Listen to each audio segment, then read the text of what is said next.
Hello दोस्तों, स्वागत है आप सभी का ग्लोबल ज्ञानी की एक और फ्रेश वीडियो में। तो दोस्तों, प्रश्न बैंक के आंसर्स की जो सीरीज चल रही है उसके अंतर्गत आज हम कक्षा 12वीं का जो अर्थशास्त्र विषय है उसके यूनिट 1 के आंसर्स जानने वाले हैं। इस वीडियो में हम यूनिट 1 को पूरा कवर करने वाले हैं।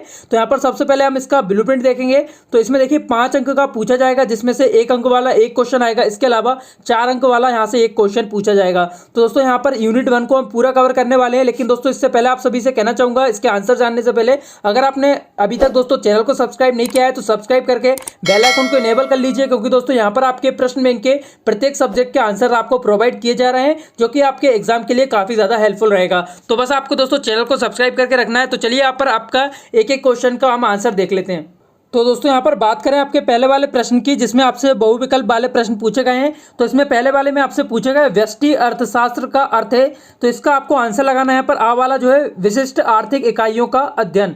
इसके बाद आपका नेक्स्ट है यहाँ पर सेकंड वाला व्यष्टि अर्थशास्त्र तथा समष्टि अर्थशास्त्र दोनों हैं। तो इसका आंसर आपको लगाना है यहाँ पर आ वाला जो है परस्पर पूरक है। इसके बाद हम आपका नेक्स्ट वाला देखेंगे। तो तीसरे में आपसे पूछा गया है निम्न में से किस अर्थव्यवस्था में सामाजिक हित एवं कल्याण को महत्व दिया जाता है। तो इसका आपको आंसर बताना है यहाँ पर बा वाला समाजवादी अर्थव्यवस्था। तो यहाँ पर दोस्तों आप भी इन्हें कहीं नोट करते हुए चलिए, क्योंकि रिवीजन के टाइम पर आपको इनकी काफी ज्यादा जरूरत पड़ने वाली है। तो आपका चौथा वाला देखेंगे, यहाँ पर पूछा गया उस केंद्रीय समस्या की पहचान कीजिए जो उत्पादित की जाने वाली वस्तुओं की मात्रा से संबंधित है। तो इसका आंसर आपको बताना है यहाँ पर आ वाला जो है क्या उत्पादन किया जावे। इसके बाद आपका नेक्स्ट यहाँ पर 5वां नंबर का सूक्ष्म अर्थशास्त्र अध्ययन करता है। तो इसका आपको आंसर बताना है यहाँ पर बा वाला जो है आपका विशिष्ट फर्मों का।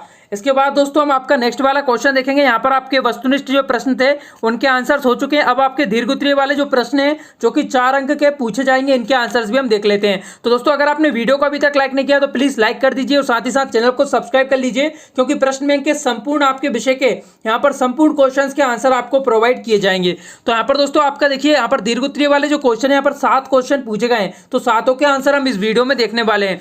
तो चलिए आपका पहला वाला क्वेश्चन देख लेते हैं। इसमें पूछा गया किसी अर्थव्यवस्था की केंद्रीय समस्याओं को आपको बताना है। तो यहाँ पर दोस्तों अर्थ जो व्यवस्था है उसकी मुख्य 3 केंद्रीय समस्याएं होती हैं, जो कि यहाँ पर आप लिखी हुई हैं आपके सामने। पहली आपकी क्या उत्पादन किया जाए और कितनी मात्रा में किया जाए। इसके बाद सेकंड है आपकी वस्तुओं का उत्पादन कैसे किया जाए। इसके बाद आपका थर्ड है यहाँ पर किसके लिए उत्पादन किया जाए। तो यहाँ पर तीनों का वर्णन भी किया गया है, क्योंकि दोस्तों ये क्वेश्चन जो है 4 अंक का पूछा जाएगा, तो आपको तीनों का वर्णन करना बहुत जरूरी है। तो तीनों का आपको यहाँ से स्क्रीनशॉट ले लेना है। तो यहाँ पर दोस्तों आप देख सकते हैं स्क्रीनशॉट अगर लेंगे तो काफी ज्यादा छोटे टेक्स्ट हो गए हैं। तो आपको दोस्तों 2 बार में कम से कम इसका स्क्रीनशॉट लेना होगा, तभी आप इससे अच्छी तरीके से स्टडी कर पाएंगे। तो पहले दोस्तों ऊपर के दोनों पॉइंट का आप यहाँ से स्क्रीनशॉट ले लीजिए। इसके बाद जो यहाँ पर थर्ड पॉइंट है इसका भी आप यहाँ से स्क्रीनशॉट ले सकते हैं। अब दोस्तों बात करें आपका यहाँ पर नेक्स्ट क्वेश्चन, जो कि प्रश्न क्रमांक दोस्तों आपका सेकंड देखना है। लेकिन दोस्तों इससे पहले आपको एक और खास जानकारी यहाँ पर बता दूं। देखिए प्रश्न क्रमांक जो 1 है इसका एक और अच्छा आंसर मुझे मिला था, तो मैं वो भी आपके लिए लेकर आया हूँ। तो यहाँ पर आपके लिए ऑप्शन है, आप चाहे तो दोस्तों ये पूरा याद कर सकते हैं, जो कि यहाँ पर पैराग्राफ के रूप में लिखा हुआ है। इसके अलावा दोस्तों अगर पॉइंट के रूप में आप लिखना चाहते हैं तो ये भी लिख सकते हैं। दोनों में ही आपको पूरे अंक मिलने वाले हैं। आपको जो भी सबसे अच्छा लगता है आप उसका आंसर यहाँ से देख सकते हैं। तो यहाँ पर देख सकते हैं दीर्घोत्तरीय प्रश्न यहाँ पर जो 4 अंक का है, पहले वाले का आंसर एक दोस्तों ये है। तो यहाँ पर देखिए तीनों पॉइंट हमने पहले अलग से लिख दिए हैं, तो इस तरीके से आप भी लिख सकते हैं। और इसके बाद दोस्तों यहाँ पर पॉइंट के रूप में लिखा है। तो अगर आप पूरा वर्णन याद नहीं कर सकते तो आप दोस्तों इस तरीके से पॉइंट के रूप में लिख सकते हैं। तो पहला है आपका यहाँ पर क्या उत्पादन किया जाए, तो इसके विषय में 2 पॉइंट आप इस तरीके से लिख देंगे। इसके बाद सेकंड है आपका कैसे उत्पादन किया जाए, तो इसके विषय में 2 पॉइंट यहाँ पर लिखकर बताए गए हैं। इसके बाद देखिए आपका थर्ड है यहाँ पर किसके लिए उत्पादन किया जाए, तो इसके विषय में भी एक यहाँ पर पैराग्राफ लिखा हुआ है। तो अगर दोस्तों आप ये वाला आंसर लिखना चाहते हैं तो ये भी आप लिख सकते हैं, आपको पूरे अंक मिलने वाले हैं ये दोस्तों। बल्कि और भी अच्छी तरीके से बताए गए हैं। जिन लोगों को भी पैराग्राफ याद करने में कोई प्रॉब्लम है तो वो इस आंसर्स का सॉल्यूशन याद कर सकते हैं। तो ये भी आपको मैंने बता दिया है। इसके बाद बात करेंगे आपका सेकंड वाला क्वेश्चन की। तो यहाँ पर केंद्रीकृत योजनाबद्ध अर्थव्यवस्था को आपको समझाना है। तो यहाँ पर दोस्तों पॉइंट के विषय में हम देख लेते हैं। 5 पॉइंट यहाँ पर लिखकर आपको मैंने दे दिए हैं, तो आप इनका स्क्रीनशॉट यहाँ से ले लीजिए। जो भी 4 आपको अच्छे लगते हैं तो 4 आप लिख सकते हैं, क्योंकि 4 अंक का यहाँ से क्वेश्चन आएगा तो 4 पॉइंट यहाँ पर सफिशिएंट रहेंगे। तो पहले वाले में आप लिखेंगे इस अर्थव्यवस्था में सभी उत्पादन साधनों पर सरकारी स्वामित्व होता है। इसके बाद दोस्तों यहाँ पर देखिए और भी पॉइंट जो लिखे हुए हैं, इसका भी आपको यहाँ से स्क्रीनशॉट ले लेना है। सेकंड में आपको बताना है इस अर्थव्यवस्था में सभी आर्थिक क्रियाओं का उद्देश्य सामाजिक कल्याण होता है।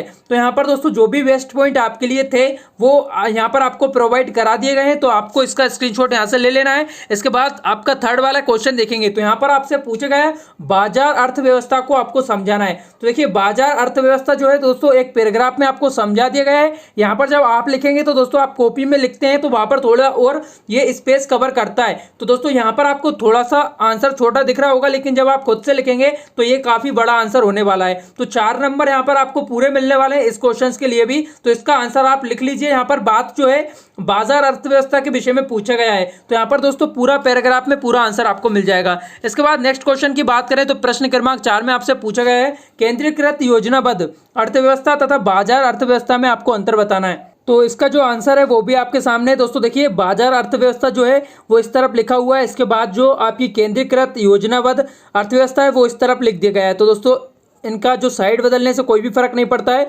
तो यहाँ पर अंतर जो बताए गए हैं वो आधार को साथ में रखकर बताए गए हैं। तो आपको यहाँ से एक एक करके अंतर को भी यहाँ से नोट कर लेना है। एक तरफ बाजार अर्थव्यवस्था लिखा है, एक तरफ केंद्रीकृत योजनाबद्ध अर्थव्यवस्था लिखा हुआ है।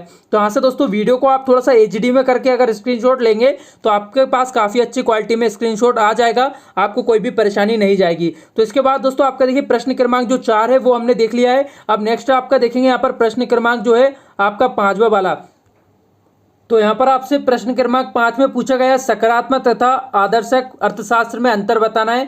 तो एक तरफ यहाँ पर सकारात्मक अर्थशास्त्र लिखा हुआ है, दूसरी तरफ आदर्शक अर्थशास्त्र लिखा हुआ है। तो यहाँ पर देखिए जो तुलना का आधार है वो भी लिखा हुआ है। तो यहाँ से आपको एक एक करके स्क्रीनशॉट लेना है। यहाँ पर ये वाला क्वेश्चन आपका एक बार में स्क्रीनशॉट में नहीं आ सकता। अगर आप एक बार में स्क्रीनशॉट में लेंगे तो इमेज की क्वालिटी जो रहेगी वो काफ़ी बेकार आएगी, जिसके माध्यम से आप स्टडी नहीं कर पाएंगे। तो आप कोशिश करिए इसे या तो नोट कर लीजिए या अलग अलग आपको इसका स्क्रीनशॉट लेना होगा। तो पहले अर्थ के आधार पर यहाँ पर लिखा हुआ है, तो इतने का आप स्क्रीनशॉट ले लीजिए। इसके बाद देखिए नेक्स्ट है आपका प्रकृति के आधार पर। तो यहाँ पर वर्णात्मक एक तरफ लिखा हुआ है, दूसरी तरफ नियम के अनुसार लिखा हुआ है। इसके बाद अगला है यहाँ पर यह क्या करता है, इसके आधार पर भी आपको स्क्रीनशॉट ले लेना है। अगला है परिप्रेक्ष्य के आधार पर आपको स्क्रीनशॉट ले लेना है। तो यहाँ पर नीचे के दोस्तों जो पॉइंट है उनका अगर आप एक साथ भी स्क्रीनशॉट ले लेते हैं, जो लास्ट के 3 पॉइंट हैं तो आप इससे स्टडी कर सकते हैं, और ऊपर के जो 3 पॉइंट है इनका आप अलग से स्क्रीनशॉट यहाँ से ले लीजिए, जो 3 से 4 पॉइंट है। तो यहाँ पर दोस्तों टोटल आपके पास आंसर हो जाएगा। अगर आप 4 अंतर लिखना चाहते हैं तो 4 भी लिख सकते हैं,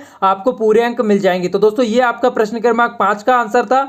तो यहाँ पर अब आपका नेक्स्ट वाला जो रहेगा वो देखेंगे। अगर आपको इसे लिखने में कोई प्रॉब्लम जाती है तो वीडियो को आप दोबारा देख सकते हैं, या दोस्तों वीडियो को रोक कर भी आप नोट कर सकते हैं। प्रश्न क्रमांक 6 देखेंगे तो यहाँ पर व्यष्टि तथा समष्टि अर्थशास्त्र में आपको अंतर बताना है। तो एक तरफ देखिए व्यष्टि अर्थशास्त्र लिखा हुआ है, एक तरफ आपका समष्टि अर्थशास्त्र लिखा हुआ है, और यहाँ पर भी तुलना का आधार जो है बताया गया है। तो सबसे पहले आप अर्थ के आधार पर यहाँ पर अंतर लिख देंगे। इसके बाद नेक्स्ट है आपका उद्देश्य के आधार पर, और अगला है आपका मुख्य समस्या के आधार पर। तो इसका भी आप यहाँ से स्क्रीनशॉट ले लीजिए, और इस बार जो क्वेश्चन है इसका आप एक ही बार में स्क्रीनशॉट ले लेंगे तो भी आप इससे स्टडी कर पाएंगे। बस वीडियो को आपको थोड़ा HD में रखना होगा। तो यहाँ पर उदाहरण जो है वो भी आपको खास तौर से याद करना है, क्योंकि दोस्तों अगर अलग से पूछा जाता है एग्जाम में ये वाला क्वेश्चन, जैसे कि व्यष्टि अर्थशास्त्र किसे कहते हैं, तो आपको उदाहरण लिखना होंगे, तो आपको उदाहरण विशेष तौर से याद करना है। तो यहाँ पर प्रश्न क्रमांक जो 6 इसका आंसर भी आपका हो चुका है। अब दोस्तों आपका नेक्स्ट यहाँ पर क्वेश्चन देखेंगे तो प्रश्न क्रमांक 7 है, यहाँ पर व्यष्टि अर्थशास्त्र का आपको महत्व बताना है। तो यहाँ पर दोस्तों देखिए पॉइंट के रूप में आपको बता रहा हूँ, तो पॉइंट के रूप में आपको इसका आंसर लिखना होगा।